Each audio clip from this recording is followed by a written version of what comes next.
little bit loud for the neighbors. I told him,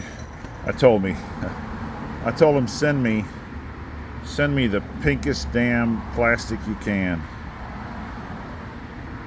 Well, I need to differentiate it from my others because I'm going to test it myself, probably put it up against some milling maybe, but it's got a NIKISIL cylinder in it.